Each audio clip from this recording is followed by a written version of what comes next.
Hello and welcome to Zero to Traction. It is a brand new calendar year.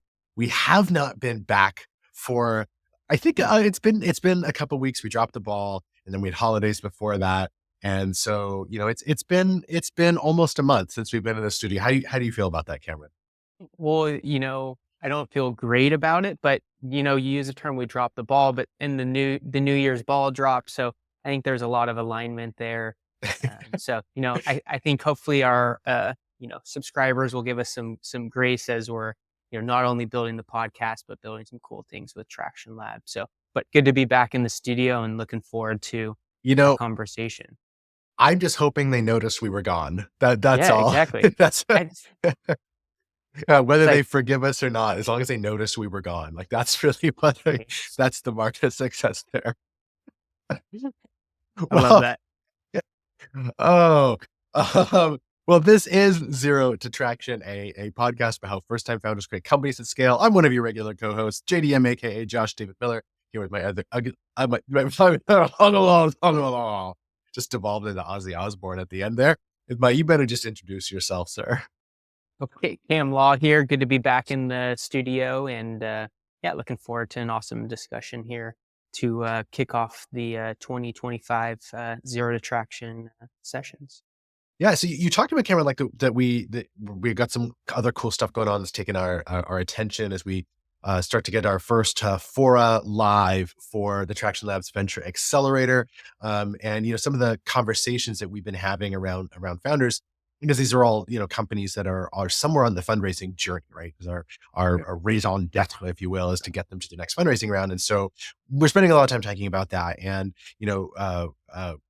we have had a number of conversations about how you categorize pitch feedback, what that looks like, and how you appropriately contextualize. There's a lot of the pitch feedback ends up being missing. And so we've put this into this hierarchy, this pyramid. And so we are calling this the If Maslow Had a Startup edition of the Zero to Traction podcast. And so Cameron, kick us off, lay the groundwork, and then we'll break down the four levels of the pyramid.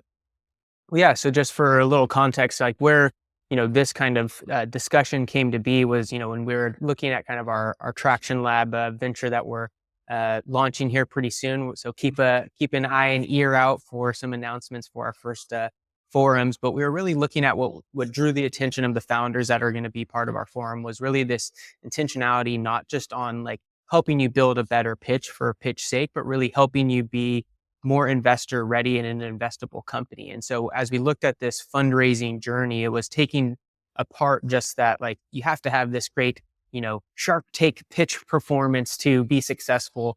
But really peeling back the layers of like, what are you actually hearing in these conversations and why aren't you getting the checks or the commitments to investment being made? And so when we're looking at what this pyramid, we're often talking about the high level conversation of just like the pitch performance. So it was like, oh, well, this deck wasn't very clear to me, or you need to communicate this slide in a different way. And so when we looked at kind of what the different layers are, was you start with kind of this pitch performance where it's easy to have that conversation, but we haven't really unearthed like what is the core challenge that the audience or investor is really getting to. Then that next layer, which we'll dive into, is the communication. So how are you actually communicating what the essence of your business model is and how you're actually, tying those pieces together? And so it's, yes, the form is usually through a pitch, but how are you communicating this in other ways through your email conversations, your conversations at the coffee shops, or even communicating to advisors to get in front of those investors, right? So what's that communication strategy, and are you clear in that articulation of what that looks like? Then you have your fundamentals, which is the next big element of the pyramid, and so that's actually like the tangibles of your business model. So do you have a clear go-to-market strategy with evidence behind it? Do you have product and market that has sales, right? That we often couch it as the 5 to 8 T's of the fundraising journey, which you've heard in our other conversations, right? But that's your fundamentals. Like, do you have the evidence that's speaking to the core essence of why your business is investable and ultimately investor ready?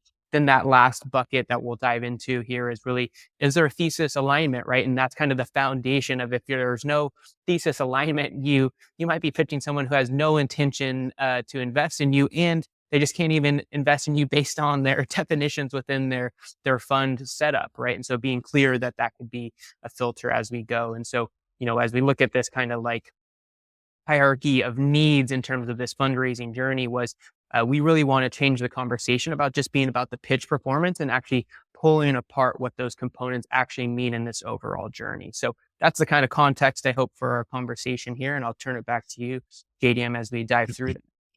Yeah, that's great. So, like, one of the things for me, this is like reminding me of one of the leadership books that actually had an impact on me when I was leading a larger team, which is a book called "The Five Dysfunctions of a Team" by Patrick Lencioni.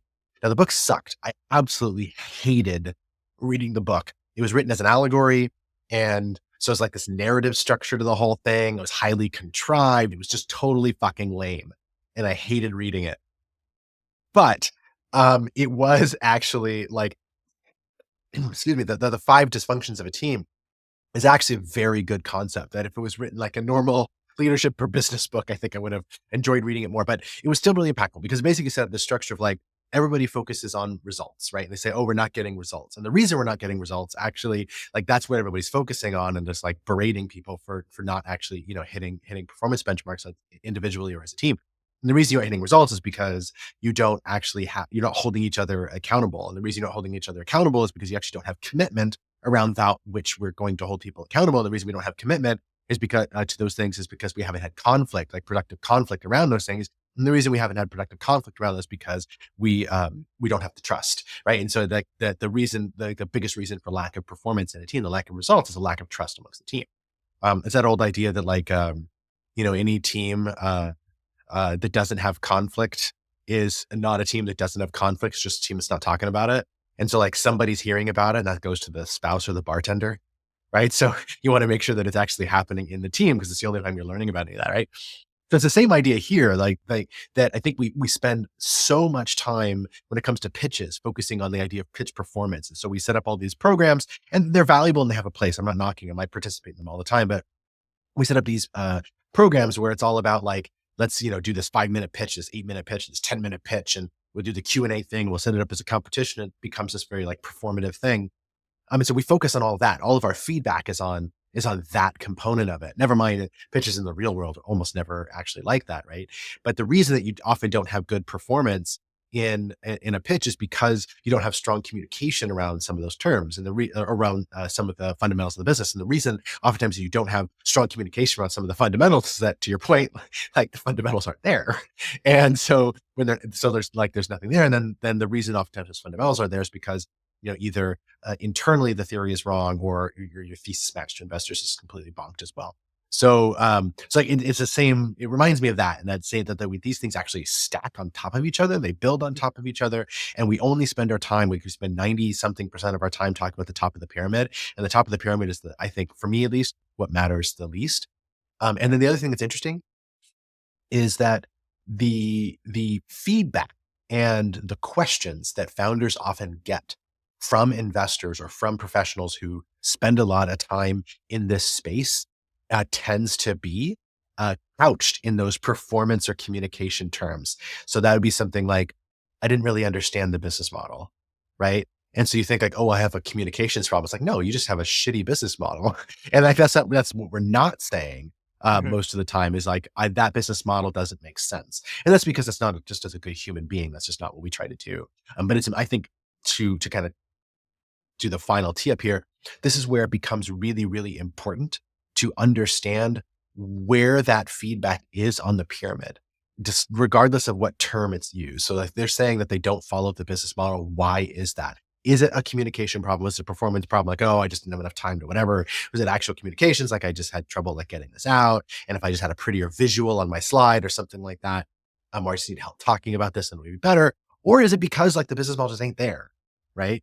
Like, is it just because that work hasn't been done and finalized yet? So And I also have a question back to you kind of on that. So say, I mean, as an ecosystem, we have a lot of these like pitch events. So, in Sacramento region, we have Pitch Elk Grove, we have AngelCon, we have these things where, founders are getting this performance feedback. Say it's in less of a, format where you're in a competition, but you're kind of in that performance structure. would it be worth like those founders like drilling in deeper to the question to see where that like feedback's actually coming from?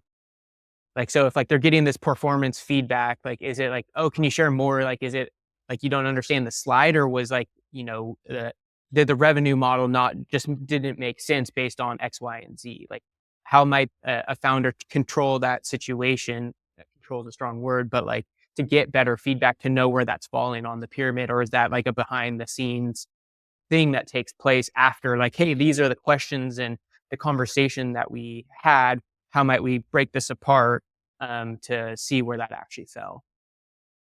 That's a really good question. I wasn't anticipating that one. I think so. Two things first came to mind. So the first one is like the goal, right, in answering anybody's questions is to answer the questions, right? Right, for sure. So, like there's the ground level, like we have to make sure that we understand the questions so that we can try to answer the question, right? And so like that's Right. what we're doing in the moment. And um, there's actually when I do talks on giving a pitching, one of the things that I usually talk about is how to handle Q&A well, because I think a lot of founders really struggle with that because it's not something we actually talk about a lot, and it's like human nature really fights against you, like so it makes us inherently defensive, right? Because we're up here like giving and asking, giving this performance and doing this thing, and somebody's kind of challenging us, and it makes us a little bit defensive, like we have to defend our position.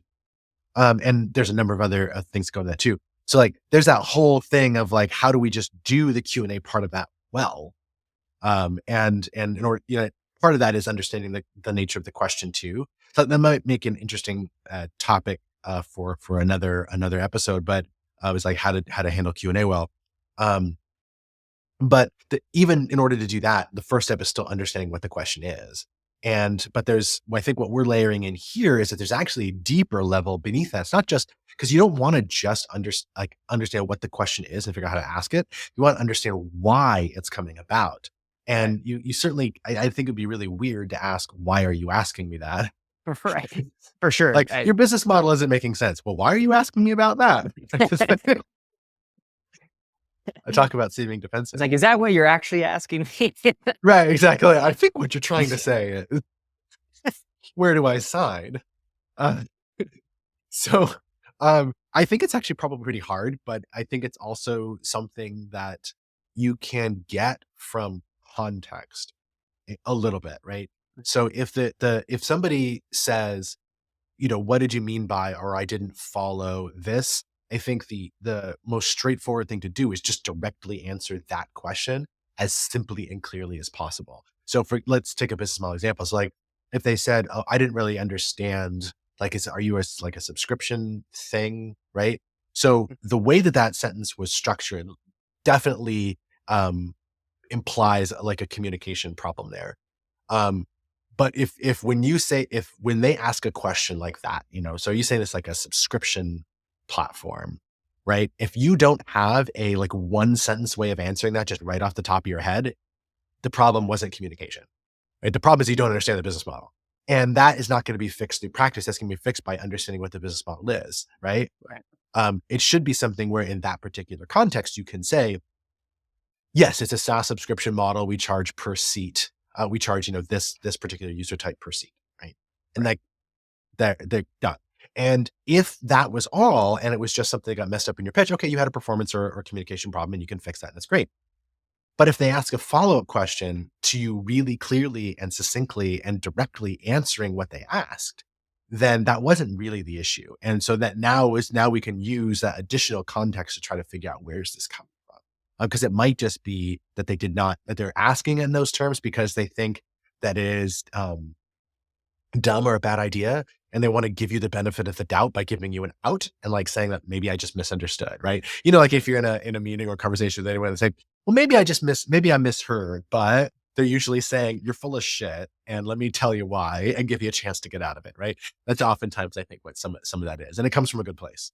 Yeah, for sure. No, I love that. Thanks for uh, taking the question there. And I agree. You don't necessarily want to ask, well, why are you saying that? But I think as we're applying this kind of filter to better understand the feedback that you're getting, peeling back that layer or like dissecting those questions, probably likely off offline, but like this is how the context in which these questions were being asked, and how um, you know, you also probably know your clarity on if it's a fundamental thing or I just poorly communicated that. But I feel like oftentimes, sometimes like, oh, I just didn't like I didn't do a good job in articulating it, but it was like, do you need, you know, uh 5 minutes to articulate the business model or revenue model, I guess maybe is a better way to say it, then you're probably it's not clear enough for you, and you don't probably have enough evidence of what that actually looks like. So So maybe let's take these. Let's go through the four levels of the pyramid. We'll start at the bottom. You want to kick us off. So at the bottom of the pyramid, we have this like idea of like thesis and theory. for sure. So as we're thinking of like thesis and theory, I think one is just understanding if you are going down the path of raising funds, funds are set up in a particular way where they invest into companies that have a variety of type. It could be, I invest in SaaS companies, or, companies in a certain geography, or I invest in, climate tech or whatever that might be. And so there has to be alignment with the business that you're ultimately trying to build, in the alignment with the investor. If you're, sometimes you might run into an investor that's, in a thesis outside of yours, and they, might have industry experience or something like that to provide feedback, but they're ultimately not going to invest. And so using that as a initial bar of entry, and then understanding your overall theory of like how you're going to go through this fundraising process, and what those milestones are ultimately to be able to get to that point. And I think lastly is like tying it to the industry, is like, what is that theory of, kind of hugeness, as you would say, and being able to tackle that. But ultimately you have to, that's a bar of entry of, someone giving you feedback. Oh yeah, come back when you have this. But if you're never in alignment with their thesis, it's probably not likely to happen. And they just maybe want to stay, interested in updates and having those opportunities. So that's kind of how, when I think of that, like initial layer was like, is there even fit amongst you, based on Right. how we've set the terms of what they're investing in, and the capital that you're trying to receive. I think the last thing is like, if there isn't thesis alignment, is that the capital that you want, right? There is like the financial component, but there's no additional like likely layer of benefit, or the likelihood of it is less because they have less connections in the industry. They have less strategic feedback. They might not know how business models in that industry work as well. And so their clarity in going up the ladder from the fundamentals to communication, the feedback, and ultimately the value they can provide outside of the financial capital is not as strong. Yeah. Okay, great. So like this is, it's a fit thing, right? So you're Correct. saying like are you even in the like pitching in the right space? Right. At the right stage and all that. So like let's assume, all right, that you're a good thesis match for this particular, fund or investor. All right. So the next level above that is like the fundamentals of the business. Any business has fundamentals. This is what I often like call, I often call this theory. For I use the term traction framework. That's kind of the Traction Labs term, right? Traction framework, because it's traction all the way down. But right, so like this is like what the thing is. And so this is the, Cameron, you mentioned before, like the 5 T's, 8 T's thing. I appreciate you including my 3 extra T's in the process. Um, I think I'm the only one I've seen use 8 T's, but I have seen 7 T's from other people. So that's not. You just had to one up them. Well, actually, it's a funny story, because I actually just think that there's things that are missing that everybody would go, well, yeah, I mean, that's part of it. But I'm like, well, don't do the but thing. Like, we included TAM in there. If we're including TAM in there, you can certainly include these other things. Like the two that I see really often left off is what I call tracking in theory. The 2 T's. There's like the tracking is like, what are we measuring here? How do we know we're on the right track? And like, if you're doing and ask well, like some of that tracking should be part of it, but it's also like tied to roadmap too. And so like you might be, your next milestone and to the ask might be toward a series A, but as part of the roadmap to get there, you're going to have some things that you're important that are measuring that tell us that we're on the right track to get to a point where we can double our revenue, and triple our revenue, right? So, Right. and another one that's often left off for me is that theory component, which is like, what is the thing? That's the business model, revenue model, go-to-market strategy. All those little components there that are really important to nail down, that you can get evidence from in the form of traction, but you can also have traction that's kind of outside of that too.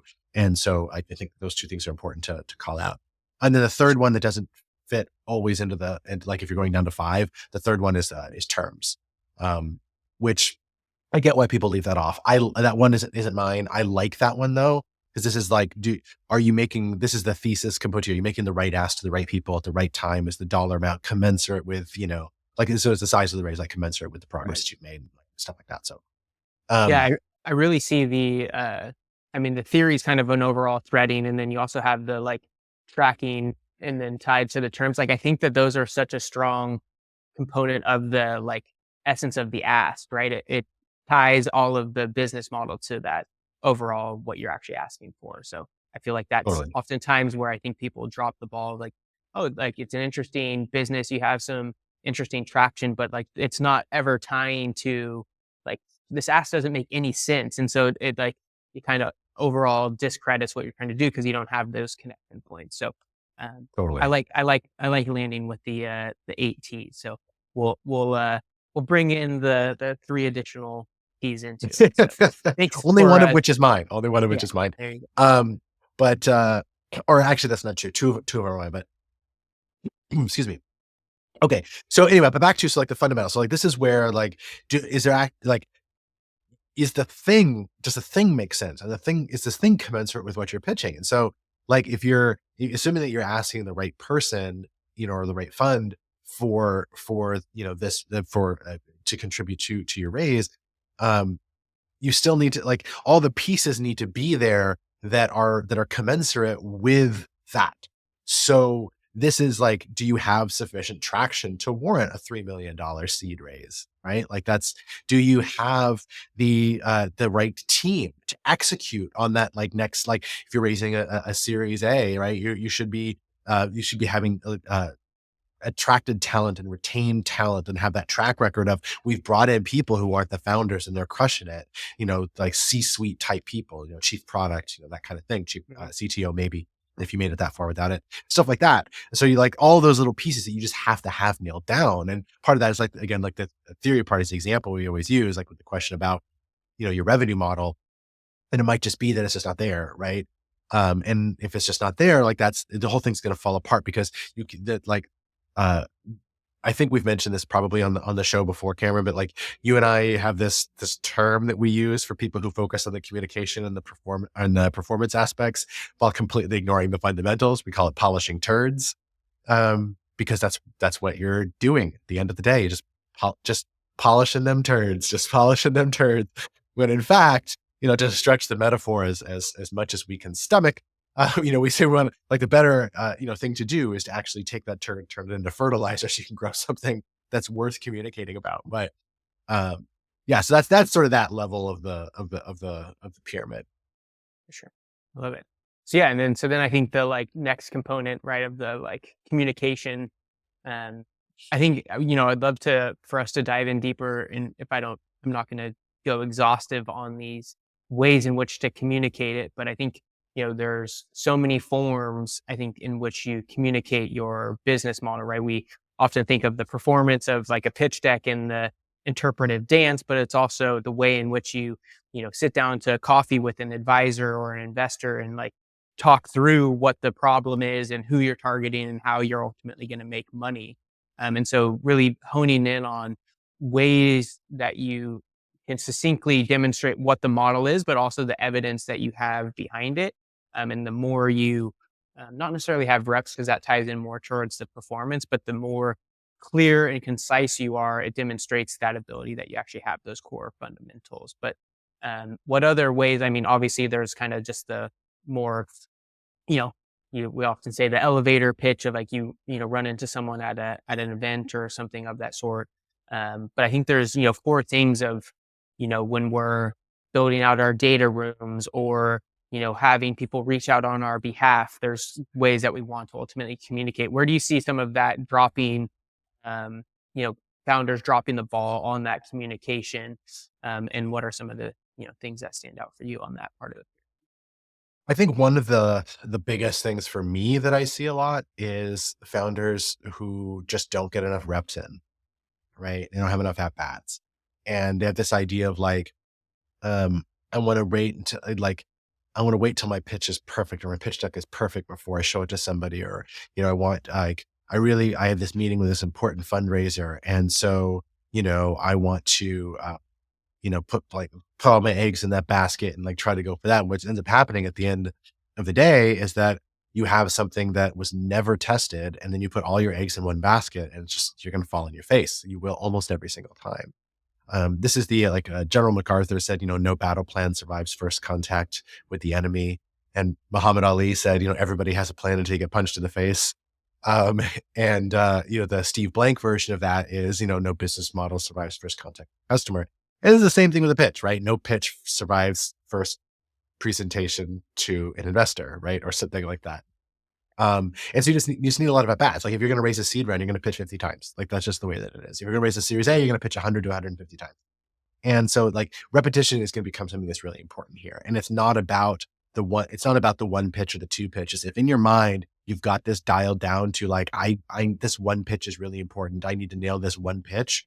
You're putting your eggs in one basket, and that's no good. But on the performance side, you're even less likely to be successful in that one, because instead of like, you're trying to keep powder dry when really you should just be firing your wad all the time, trying to get to something that is repeatable and scalable and efficient and, clear, coherent, cohesive and compelling, that kind of comes out of what I call the 4 C's of pitching. Right. That's the biggest thing for me is not thinking about this as a repetitions game. And that just leads to poor performance. Like it's just you're just going to be less good no matter how many times you practice in the mirror, which a lot of founders don't even do that, but like, it's like not even practicing in the mirror, but practicing in front of people. Like it's just, you're just not gonna get there. What Right. about you? What's some big ones you see? Yeah, it's a good. I go to maybe the less because I obviously kind of hit on the repetition component of like pitching. I think the like biggest one is like if someone's reaching out on your behalf and not giving them clear ways to communicate what your model is, it kind of give like then they take it and then you might have to change the way in which that was communicated. And so being very clear, because one, if they don't know how to articulate that's something as an initial sign was like, oh, the person who's reaching out on my behalf doesn't know how to clearly articulate what I'm doing. That's I wouldn't say it's a red flag, but it's something to be thinking about. Like, okay, how can I be more clear so they do feel confident in doing so? And then also in giving them this information that it makes me think of the game of like telephone, right? It was like, oh, as it goes through the layers, that message ultimately could get lost on what that clarity of your business or opportunity might look like. So I find that to be, and we kind of talked about that in the past on, I think it was like the relationship building session that we had talked about was like, how do you best arm or position the people that are supporting you to make that easier? But it's also Mhm. like for you demonstrating your message and clarity to the end person that you want to receive it. So that's one that I often find. And again, those are in a variety of forms, like even like, I think of like traction labs and like our application or onboarding, right? That's very different than just like putting your pitch deck into something. There's specific questions. And so it's like, how are you gaining clarity in the way that you're communicating all of those components? Yeah.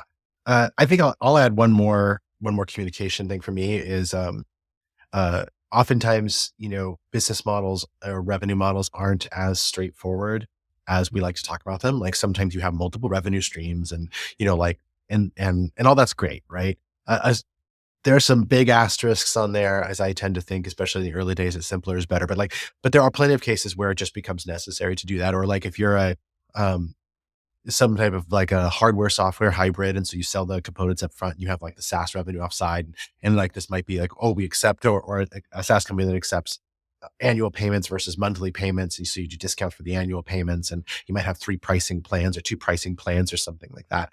And so what founders will do, like, even though the business model itself can be clear and valuable and have good data behind it, is they'll try to shove all of that onto like one slide. And anytime they're asked about the revenue model, they'll say, well, it's complicated because we've got, and they'll go into this like big explanation about it. That's actually a communications problem, because a lot of that is edge case. A lot of that is like, let's capture additional revenue. But what you really want to be able to get to is like, if you're, a SaaS subscription company, and if annual isn't central to how you work, so like in some B2E or B2G, you might go annual because it's about annual budgets. And so like that's actually an important part of the sales strategy.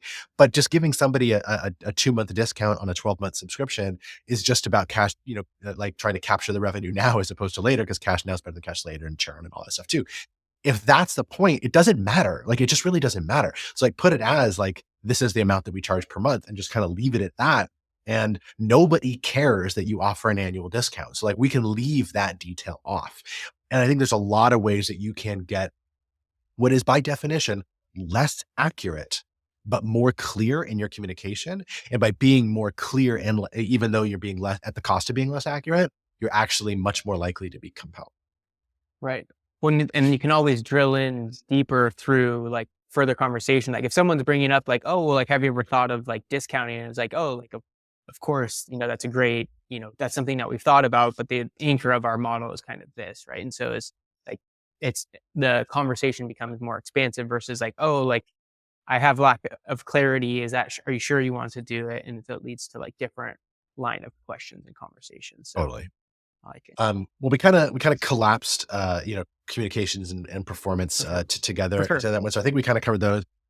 We're basically out of time, here for this episode, but it wouldn't be Zero Detraction if we did not share some frivolous thoughts with y'all to kick off the new year.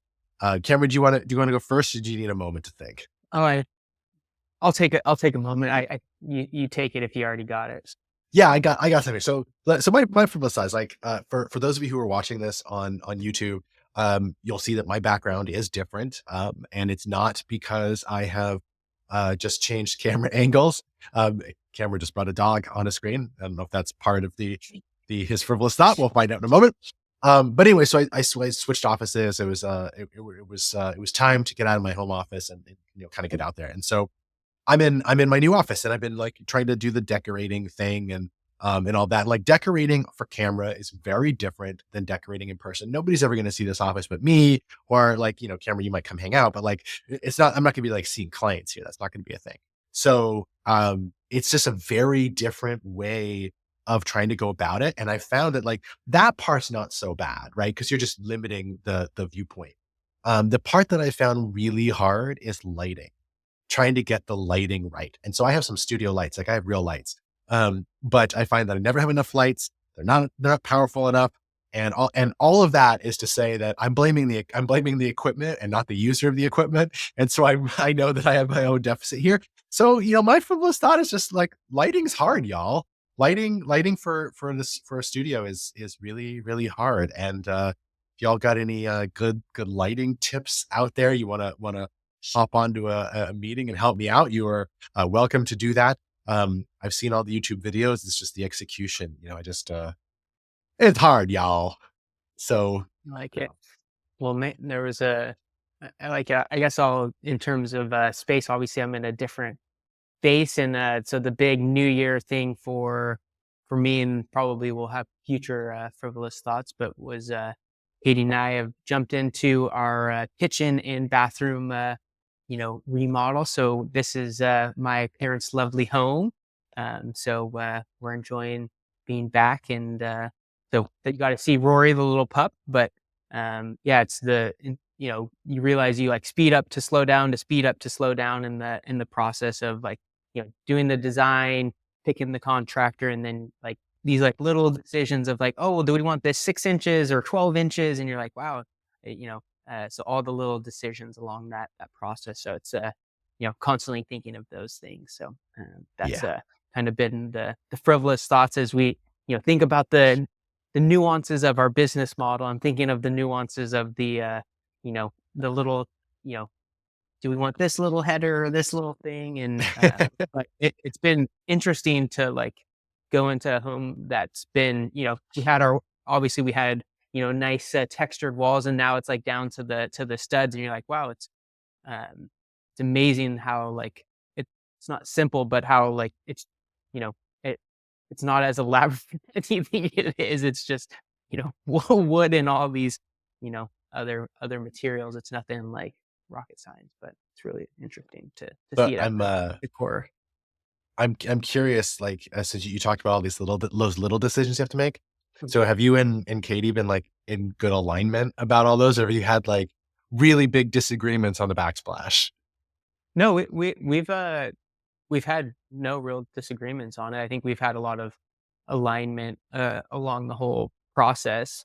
We do have a designer that we're working with that kind of has helped take some initial vision, put it into things, and then has allowed us to make some of those smaller decisions. But yeah, I think it's just that you realize like, okay, we want to put we wanted to open this thing up, and then it's like, do you do these types of doors? And you're like, oh my gosh, I didn't know there was like so many types of doors, right? And so um, I think it's you get partly is like the what do you want it to look like, but also functionality, right? And so, uh, yeah, All right. Well, there's no better place to end the episode than on marital harmony in the law household. So totally. we'll shall pause there. As always, thanks everyone for tuning in again another week. If you enjoyed this episode, or if you enjoyed any of our past episodes, be sure to take a moment to like and subscribe wherever you like and subscribe. It really does help us out, and by far the biggest thing that you can do to help Zero to Traction get help more first time founders create companies at scale is to tell a friend about it. Just share an episode that you found interesting with a friend. It really helps us out. Thank you in advance for doing that. Thank you as always for giving us the gift of your time this last half an hour or so. And Cameron, thanks for hopping in studio again, and happy New Year, man. Yeah, good to be back, and thanks for urging us. Josh pushed us on. If you miss two, that becomes a habit, and we didn't want that habit to continue. So good to be back in the studio, and please do share, and we'll see you next week.